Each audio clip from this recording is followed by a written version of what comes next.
This episode brought to you by Progressive Insurance. Do you ever find yourself playing the budgeting game? Shifting a little money here, a little there, and hoping it all works out? Well, with the Name Your Price tool from Progressive, you can get a better budgeter and potentially lower your insurance bill too. You tell Progressive what you want to pay for car insurance, and they'll help find you options within your budget. Try it today at Progressive.com. Progressive Casualty Insurance Company and Affiliates. Price and coverage match limited by state law. Not available in all states. Every team, every topic, everywhere. This is Believe.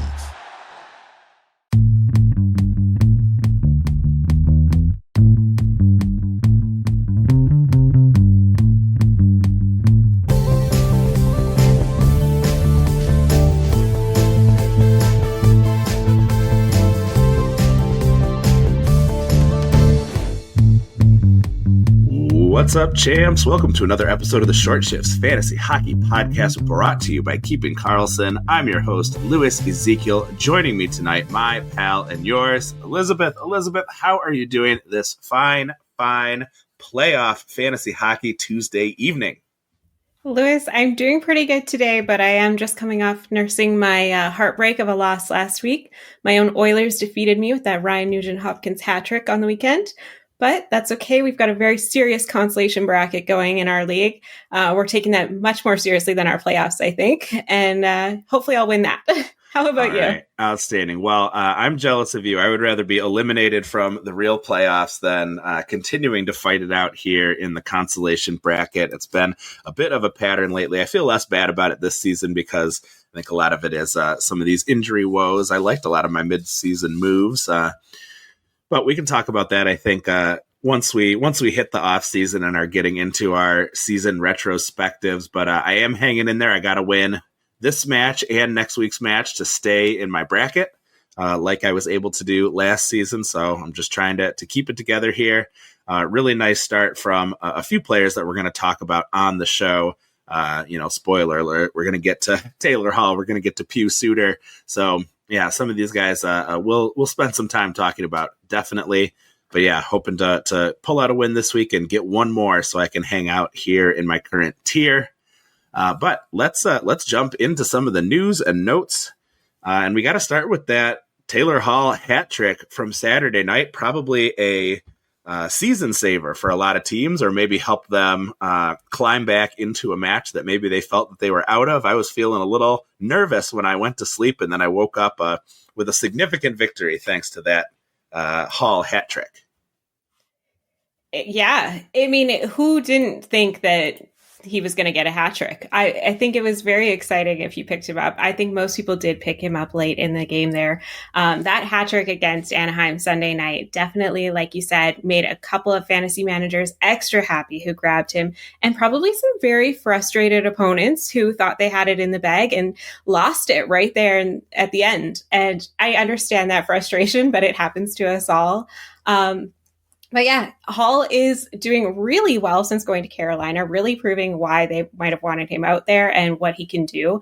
Carolina secured that 5-3 win over the Ducks. He got his 6th career hat trick and scored all of those goals in the third period, which is just wild if you think about it. He scored the first one at about 2.5 minutes in and the last one at 18.5. So coming in hot and fast in that third period, really exciting. And more interesting, I think, for all of us is how rostered he is, to see if we can pick him up and kind of hopefully use him over the next few weeks as we're playing in these playoffs.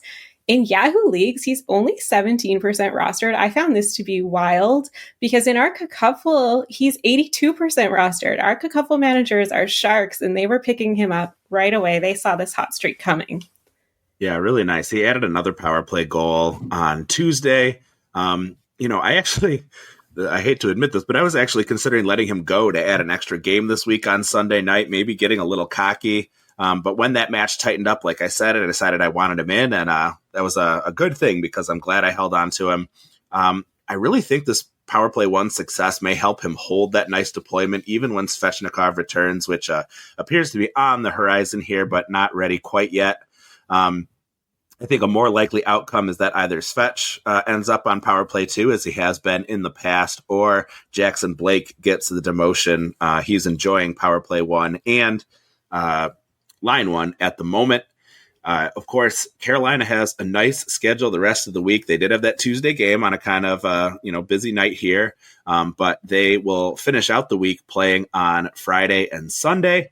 And the opposition is not too tough. They've got Montreal and New York, both games at home. That's a really nice Friday-Sunday matchup. If Taylor Hall is floating around in your league, and like you said, Elizabeth, he is on a lot of waiver wires across Yahoo, that might be a guy I would be looking to gobble up on, Friday morning, if not before, because he is really, excelling in this position. He was brought into Carolina to finish on the power play, and that is what he's doing. So I've regain some confidence that he's going to be able to hold on to that spot. Speaking of power plays, we did see something a little interesting out of the Philadelphia Flyers here while they were getting slapped around a 7-2 final for the Toronto Maple Leafs. So no idea if this will stick, but the Flyers ran out a first power play of Konechny, Couturier, Brink, Forrester, and Mishkov, with both Travis Sanheim and Jamie Drysdale on the second power play. Might have been a good opportunity to maybe add some of these guys. Couturier scored today, and he had 4 points in the previous 3 games as well. Tyson Forrester had been heating up with 2 assists, 8 shots, 7 hits, and 4 blocks over those previous 2 games prior to Tuesday night. Mishkov added an assist and had 3 assists and 6 shots in the previous 2 games. So maybe not a team that's winning a ton of games, but at least, some of these lower owned high roster players in Philly are still producing. You got to be able to mine value even from teams that are really flailing. So that might have been a good opportunity. Both Flyers goals on Tuesday came at even strength. So we did see them run out that power play, but no results. And obviously it didn't go great overall, but maybe no shorties given up. So who knows? Maybe we'll see Tortorella continue to tinker with this effort. We had a big return for Columbus. Tell us about how Sean Monahan came back firing on all cylinders. Yes, great news out in Columbus, the return of Sean Monahan, and I'm hoping the return of those exciting Columbus Blue Jackets games, because they've been on a bit of a cold streak as a team. So hopefully this is that injection of energy that they need, having Sean Monahan back in the lineup. Monday night, they won 4-3 in the shootout against the New York Islanders.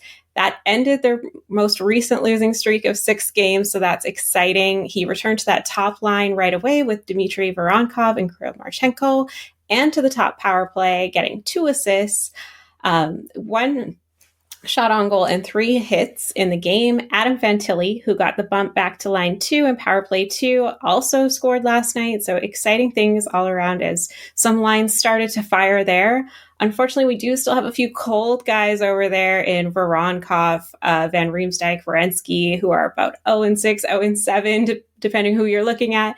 So hopefully those guys will start firing on these hot cylinders as well, and we'll see some wins over in Columbus. Yeah, tough to see Voronkov struggle a little bit. That was one of the guys that we talked about on last Tuesday's show. Many of the others, though, Max Domi, some of the guys that we'll get to on some of these hot streaks, some of those Canucks that we mentioned had nice outings, but Voronkov did not live up to the hype that we offered for him. So boo on you, Voronkov, a little bit there, I'm afraid to say. All right, so one more that we want to talk about, another big return. Thatcher Demko made it back into the Vancouver crease, securing a win against New Jersey. It was his first game since February 8th, 22 saves on 25 shots, so still below 900, but plenty of goalies have been hanging out in that range, so not hugely different. He's had an 890 on the season, and he made a very nice save in the shootout to help secure the win. I was watching that one. A lot of the goals looked like a combination of a little bit of rebound control, not a big surprise for someone who is coming back a bit rusty, and a lot of chaos in front of the net. So I don't fully blame him for some of these, and a couple of them came on, shorthanded as well. So not a bad return for Demko at all, I think, given the circumstances. And I think he could have, one fewer goal, and he's looking a lot shinier than he was. So really nice for him to get back. I think Lankinen has been a bit under the weather lately, so I'm sure Vancouver is excited to have him, and they're making a push for the playoffs here. Like, things are getting a little exciting in some of these divisions where it seemed like we felt like we had a decent idea of what was going to happen. So we're getting some late season drama, which is always super fun, especially if, your fantasy season is winding to a close. You need that new source of excitement. For instance, among the Cupful patrons, we'll be doing a big playoff draft series that we do that's super fun. So just keep your ears to the ground about some of the fun things that are coming up for patrons. Let's head into a quick ad break here, Elizabeth. We'll be back on the other side with some injuries and outjuries. You're listening to Short Shifts. This NHL season has been as predictable as a puck rolling on its edge. No one knows where it's going, but that just means there's time for your favorite team to figure things out and games left for you to get in on the action at DraftKings Sportsbook, an official sports betting partner of the NHL. It's super easy for first-timers to get started. Try betting on something simple like picking a team to win. Go to the DraftKings Sportsbook app, select your team, and place your first bet. And if you're new to DraftKings, listen up! New customers bet $5 to get $150 in bonus bets instantly. Download the DraftKings Sportsbook app now and use code THPN. That's code THPN for new customers to get $150 in bonus bets instantly when you bet just $5. Only on DraftKings, the crown is yours. Gambling problem? Call 1-800-GAMBLER. In New York, call 877-8-HOPE-NY or text HOPE-NY 467-369. In Connecticut, help is available for problem gambling. Call 888-789-7777. Or visit ccpg.org. Please play responsibly. On behalf of Boot Hill Casino and Resort in Kansas, 21 and over. Age and eligibility varies by jurisdiction. Void in Ontario. Bonus bets expire 168 hours after issuance. For additional terms and responsible gaming resources, see dkng.co/ice. When you think about businesses that are selling through the roof, like aloe or skins, sure, you think about a great product, a cool brand, and brilliant marketing. But an often overlooked secret is actually the businesses behind the business, making selling, and for shoppers, buying, simple. For millions of businesses, that business is Shopify. Nobody does selling better than Shopify. With Shop Pay, that boosts conversions up to 50%, meaning way less carts are going abandoned and way more sales happening. So if you're into growing your business, your commerce platform better be ready to sell whatever your customers are scrolling or strolling on the web, in your store, in their feed, and everywhere in between. Businesses that sell more, sell on Shopify. Upgrade your business and get the same checkout Skins uses. Sign up for your $1 per month trial period at shopify.com/Westwood1, all lowercase. Go to shopify.com/Westwood1 to upgrade your selling today. Shopify.com/Westwood1. Companies at every stage turn to Upwork to get things done and find more flexibility in the way they staff key projects and initiatives by accessing a global marketplace filled with top talent in IT, web development, AI, design, admin support, marketing, and more. Posting a job on Upwork is easy. With no cost to join, you can register, browse freelance profiles, get help drafting a job post, or even book a consultation. From there, you can connect with freelancers that get you and can easily hire them to take your business to the next level. Upwork makes the entire process easier, simpler, and more affordable with industry low fees. Visit Upwork.com right now and post your job for free. That is Upwork.com to post your job for free and connect with top talent ready to help your business grow. That's UPWORK.com. Upwork.com. Welcome back to Short Shifts. Elizabeth, some sad news, if not totally unexpected. Take us over to Nashville and give us the latest about their roster updates. Yeah, we got the news no one wanted to hear out of Nashville. Unfortunately, Roman Josi will not be returning this year. He continues to be out with that upper body injury, and we've been told there will be no additional information coming from the team until after the season ends. I have to say, redraft leagues, this is your permission to drop. If he's not coming back, it's not worth holding him if you need that IR slot. They have been trying out a few different options out on that power play over the last few games, trying out Brady Shea and Nick Blankenberg.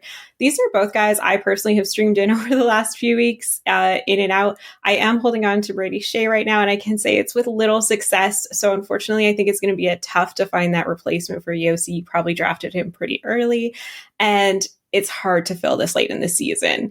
So one of those things that you're just going to have to watch for, maybe try streaming them in when it works for you for your playoffs. But otherwise, I unfortunately have to say this Nashville defensive power play grouping is just not great.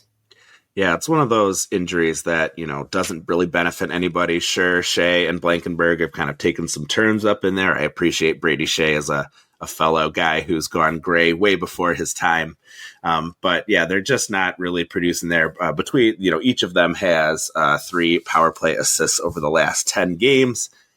Just not really filling in for what Josi managers need or really what the Preds need. So it'll be interesting to see how the offseason looks for them. Obviously, this was an offseason that was filled with a lot of hope and excitement. Didn't turn out certainly the way that they did. So I think we might have another pretty interesting offseason out in Nashville. Speaking of people who are out, another player out with an injury is Gabe Vilardi.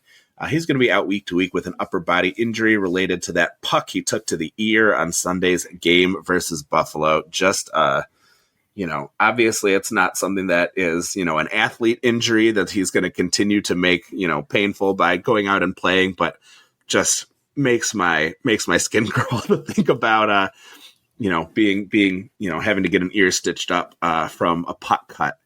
He's just had an outstanding season, 61 points in 71 games, really taking advantage of that nice deployment opportunity he's had, has moved on from the Kings in a big way and is showing that he can be very useful playing up in Winnipeg. Alex Iafallo appears to be the main beneficiary of Vilardi's absence. He practiced Monday on the top line and power play and was out there. So that top line is Connor, Scheifele, and Iafallo, and then you add Ehlers and Morrissey to the mix, and you've got your top power play. Iafallo is just 2% rostered in Yahoo and had 2 points last week before moving on to this line, so should be an increase in time on ice and opportunity. Like Carolina, Winnipeg plays Friday, Sunday, so Iafallo could be an interesting option to add to your roster. Hasn't produced much here on Tuesday night, but that game is still in progress, so that could very much change by the time you hear this episode. We're seeing some musical chairs. It looks like you're covering defense here for the most part. Take us out to Vegas and give us the latest on the blue line. Yes, we've got some good news, bad news out of Vegas today. Let's start with the good news because Shea Theodore is back. He's been activated from that long-term injury. We're excited. He missed 14 games with that upper body injury with his arm there. So it'll be exciting to have him back. But unfortunately, this comes with some bad news that Alex Pietrangelo is out with a lower body injury. Alex had a really good showing on Sunday. He had 2 assists. He's had 4 points in his last 3 games played. So this is not the news that they were looking for, but with Theodore back, he had 48 points in 55 games played before this. He had 111 shots on goal. This is likely going to kind of help those fans who were hoping to see the full defensive lineup here. It'll be a huge boost for those playoff managers who are able to hold on to Theodore. He's got 3 more games this week. He's got 4 games next week. So unfortunately, you're probably sad about Pietrangelo, but if you recall, I said a few weeks ago to drop him, and I did drop him, and then I picked him back up, and now he's in my IR. So maybe don't always listen to me, but Theodore, this is good news. He's going to be in that top pairing with Hanifin, just filling right in where Pietrangelo was. So very exciting, and he's already had an assist tonight. Yeah, awesome. So good option. You hate to say it, but it kind of declutters that defensive blue line a little bit to give Hanifin and Theodore more opportunities. And even if you had AP, getting an opportunity to maybe swap him out for someone who could be potentially a little more productive, especially if you could fit in a forward maybe for a Friday, Sunday, that could be a really nice option for you. So try to find the silver lining in that injury. We'll head over to Calgary now. This has been an interesting one. Mikael Backlund has been out with an upper body injury. He was practicing Monday, was not ready to return Tuesday, but that return could be coming up pretty soon.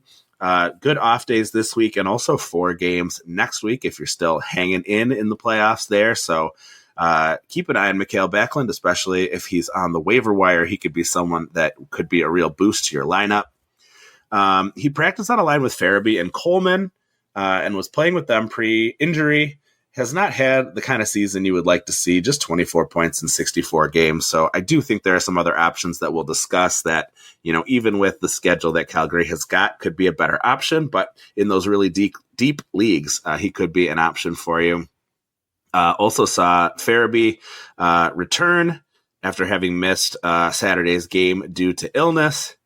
The Mackenzie Weegar adventure saw him, not in the lineup on Saturday and then marked as being back and ready to go. He was out Monday. He was back Tuesday. Just kind of frustrating. Maybe Elon enjoyed playing IR shuffle with Mackenzie Weegar if he's got him in any leagues. But, I guess just keep an eye on the lineups, especially if you're watching game day tweets. They'll have the latest for you. Sometimes the latest, as Weegar managers found out on Saturday, comes a little bit too late. So I would suggest being conservative maybe when it comes to Weegar. If you're not sure, it might be better to sit him out and get someone who is definitely going to play than maybe take the coin flip. But fingers crossed, hopefully, if they have any information for us, it'll come a lot sooner than it did on Saturday, because I think you could hear the cries of every Weegar manager as they, shook their fist at Yahoo for what was going on for them. Yes, the Weegar managers, myself included, we were having a little cry fest in the Discord on the weekend because I think the alert came out about 4 minutes after the puck drop. So most of us did not make it in time to fix that. So yeah, it was a little rough. So I agree with Elon. It was not fair. And it was hard to play IR shuffle when he was back in 3 hours later. That's true. You had to really jump on that fast if you were going to make it happen, I'm afraid. Yes. All right. Let's see. We need to talk a little bit about Pittsburgh here. Another team, joining their Pennsylvania compatriots in losing by 5 today. But maybe they had a decent excuse. They didn't have Evgeny Malkin today, right? So what was going on with the Lions out in Pittsburgh? This was a team that, at times last week was really pedal to the metal. If you had them on Friday, you were very happy with those high octane, top line Penguins. Yeah, we were already seeing some line shuffles out in Pittsburgh before the news that Malkin was going to miss tonight's game came out. So we were already seeing Connor Dewar being put up on that second line. He was expected to play with Malkin and Tomasino. With Malkin being out, that saw Kevin Hayes get the bump to the second line. And he looked like he was going to be going tonight with both Tomasino and Dewar. So there was a bit of shuffling happening even right before the game there as those notices were coming out. Dewar has, in his last 5 games, had 4 points, and he's averaging just over 2 shots per game. Unfortunately, those aren't very even, so he's having some really high-producing games for our fantasy managers and then some little lower ones. Then we've got Hayes, who's had 3 points in his last 6 games. He does not get a lot of peripherals, so seeing him up on that second line might not be as exciting as it sounds, but while Malkin's out, those two appear to be the options. However, like you said, they lost by 5 tonight, so there's a good chance that we are going to see some more shuffling. The Pens only had 10 shots going into that third period. There was about 19 minutes left in the game, and they had 10 shots. I think the score was about 6-0 at that point. They did finish 6-1, 6-2 there, so that's exciting for them, I guess. But I do expect to see some more changes. Yeah, it ended up being 6-1. They managed 15 shots on goal, so they stuck with kind of their average of 5 shots a period. That's not going to get the job done, especially when Tampa enjoyed a 4-minute power play when Imama got penalized for some rough play. So not a great look, definitely, for the Pens. And I will say the line that kind of ended up happening, Kevin Hayes with Heinen and Tomasino, got no shots for. They did attempt 4 shots, but didn't get any on goal. And the line that actually ended up getting almost 3 more minutes than they did was Acciari and Lizotte and Dewar. So just, we're looking at a Pittsburgh team that has a first line and then a third, fourth, and fifth line, it looks like. Just kind of grim over there. Good opportunity, certainly for as long as Malkin is going to be out. Make sure that you're picking up whoever might be playing against the Pens right now, especially if you can get a backup goalie. I think that's a good opportunity for as long as Malkin is going to be out, and maybe even if he comes back. Let's head over to Detroit, where Detroit brought Peter Mrazek back into the fold. But it didn't last all that long. He did not return to the game in Utah after he was crashed into just 1 minute and 38 seconds into the game, was not available for Tuesday's contest, and will be getting evaluated Wednesday. Mrazek hasn't been great, but, he's also faced some pretty difficult opposition here. And for what it's worth, he did manage 1/1000th of a point above what Thatcher Demko has so far. So, not bad. 335 goals against average, 891 save percentage on the season. Detroit goalies remain Alex Line and Cam Talbot until further notice. The 3-headed monster has been solved by injury. This has been, I think starting a Red Wings goalie has been a total crapshoot at times. They have played really nice and played up to their potential. And at other times, they have really shown that they are a team with young defensemen and old goalies. I would stay away unless your only other goalie options come from Pennsylvania. I think it's just too, you are too much at risk to have your night blown up with one of those Red Wings goalies. And just generally, this is something I'm going to talk about, I think, when I get around to doing kind of an off-season evaluation of what went well and what went wrong this season. But I found myself very rarely streaming goalies this season, not just because they were kind of underperforming relative to expectations, but between the injuries and the risk of further injuries and just having the opportunity kind of to stream people in for a couple games, I've really enjoyed having that luxury. So that's a bit of a change. I definitely in the past have been someone who was all about getting those backup goalies when those opportunities came. So I'll talk about that a bit, I think, when we hit the off season, but that's been a little bit of a change in strategy, I think. And certainly for these rough teams like the Red Wings that are capable of giving up, 6 goals in a game, I would stay away. Yeah, I think just to add to that quickly while we're on the topic of these goalies and streaming them, it gets very difficult when we're seeing more of these splits, more of these A-B type goalies holding 60-40s, 50-50s. I found it extremely hard this year as well to kind of want to pick up those backups unless they were actually playing back-to-back games, because otherwise you're running that risk of them not getting the starts that you're expecting them to. So I think it's definitely going to be something interesting, and I think more of us are starting to kind of look at goalies differently. Yeah, depending on how your week looks and what streaming someone in might do, my strategy has basically been I'll look at Money Puck, and if I see, between 55 and 60% chance of a win, then maybe I'll take a look at it because that's, decent base, at least in our league, 3 points for a win.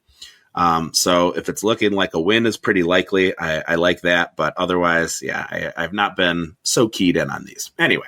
But we can talk about that certainly more later, but just kind of popped in my head as we talk about some of these goalies. Let's end on a cold streak and a hot streak, a couple blue teams here to discuss. Why don't you start us off with a cold streak from the Rangers?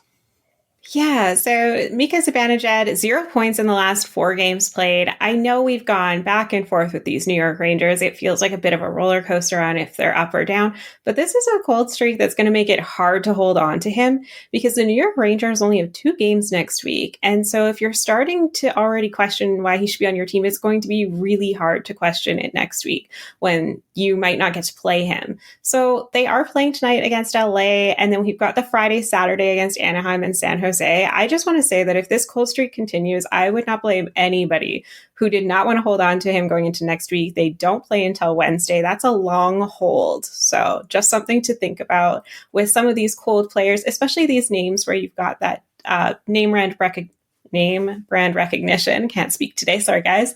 But if you're thinking about someone and you're like, oh, they've always been so good, they'll bounce right back. Just remember, we're talking about a short time frame in the playoffs. You don't have that luxury of holding on to them for weeks and waiting for that cold streak to end. So you're going to have to make that call yourself, but definitely think about it. Look at the schedule, especially with your cold players. Yeah, this is something that we like to say at the beginning of the season and at the end of the season, that this is, short sample size time. When someone gets off to a slow start, we would say, hey, if this was the middle of the season and they went 4 games without a point, you wouldn't really notice it. But because it's the start, it's really magnified. Same phenomenon kind of happens at the end of the season here when you only have so many games still left. So yeah, if Zibanejad can't pick it up, especially against Anaheim and San Jose this weekend in that back-to-back, I mean, yeah, what are we doing if you're going to hang on and wait until next week? Could be, if it's a guy that you really like, you could potentially flip him out and then grab him back if that's how you want to play it. But I feel like he has a decent shot at least breaking through a little bit against these two relatively weak teams. But Anaheim and San Jose have been feisty at times, so it might not be as sure a thing as we might think. And that brings us to our hot streak. We want to talk about Pius Suter, and we'll mention a few other Canucks in here as well. Obviously, they've got that nice Streamagami schedule, although Sunday's a little busier than average. I imagine you're still able to fit them into your roster unless you really are stacked up on those Sunday teams. But Monday versus New Jersey, he played 23 minutes. He played almost half of overtime. He was out there for 2 minutes and 20 seconds in overtime, which is quite a bit. Managed a goal. Looked like 2 goals for a minute, but it got downgraded to an assist shortly after the game. 1 goal, 1 assist, 5 shots. Also had a big game last week against Winnipeg where he had 2 goals and 5 shots. He's not a guy who's going to give you a lot of peripherals, so we want him to continue scoring. But, there's not a ton of line 1, power play 1 guys lying around out there that you can just snap up who are playing this many off games. So I really think he's a good option. We did mention him last week as well. Additionally, some other potential options for you with Elias Pettersson out, the forward Elias Pettersson. Filip Hronek has rejoined power play 1. Last game managed 4 shots, a hit, and 4 blocks. So despite being on a 1 point in 5 games cold streak, he could be a good option for you for banger cats and potential to point on the power play, getting lots and lots of minutes. So a pretty decent option there. Anything else that you like on the Canucks roster who might be a decent add, Elizabeth? These Canucks are interesting because, like we said, they're fighting for that playoff spot. So while we might have some teams that are resting players who are a little bit more injured, there's a lot to be excited about here. I mean, you've got Marcus Pettersson, you've got Dakota Joshua, you've got a couple players in here who might bring a little bit more intensity than some of your other players who are on teams that have clinched their playoff spot or are resting a few players. And I think it's always good to have a little bit of that underdog fight. So for me, I would be interested in this group, especially with their schedule. It's not a bad schedule, so you could probably fit them in, like we said. And I think that makes it even more interesting, just trying to make that work. But like you said, Suter right now, he is the hot hand. I think that he's probably gone in most of our Cupful leagues now, but as you mentioned, those peripherals, they aren't there. So if he does start to drop off, it could be a quick drop off. Yeah. So I bring this up because I thought it was kind of interesting. I was trying to actually decide between 2 players you mentioned, Dakota Joshua and Marcus Pettersson. Joshua, obviously the forward, but not getting a ton of minutes. Pettersson, kind of a boring D-man, like a half point a game kind of guy, but he did assist on Pius Suter's goal in that game. So that was pretty exciting to have 2 players that I streamed in on Sunday last week to add to kind of get ready for this week to go ahead and combine on that first goal.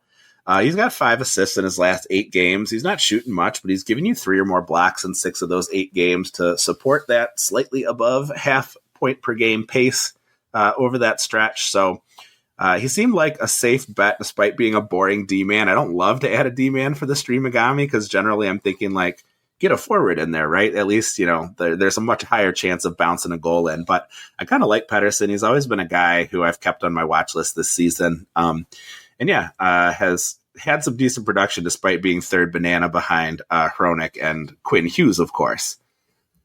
All right. solid work here, Elizabeth. Another great show in the books. I wish you all the best in what remains for your consolation playoff. I'm trying to hang in there and hang into my division. So yeah, it's really fun times. You know, everything is magnified. Everything is more exciting. Everything is more intense because it is playoff season for most leagues. If you are in one of those leagues where, you know, you play right up to the end of the season, wishing you all the best. I hope your players get to play. I hope you have lots of players on bad teams that are just trying to play spoiler because those good teams might start sitting those stars. But yeah, really a lot of fun. Thank you for joining us and listening to the show. If you enjoyed it, please consider joining the Keeping Karlsson Patreon group, keepingkarlsson.com/patron.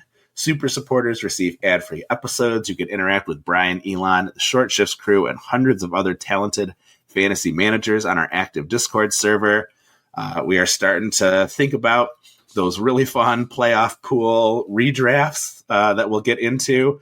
One of my favorite parts about the end of the season is that you get one more little taste of fantasy hockey before it's all over.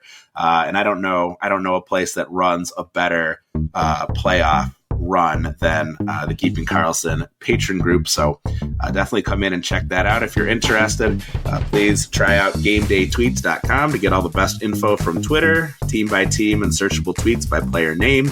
And visit that site and all of the great sites we use to research our episodes at Yahoo, Frozen Tools, and Natural Stat Trick. Our intro and outro music was created by Pat Roach.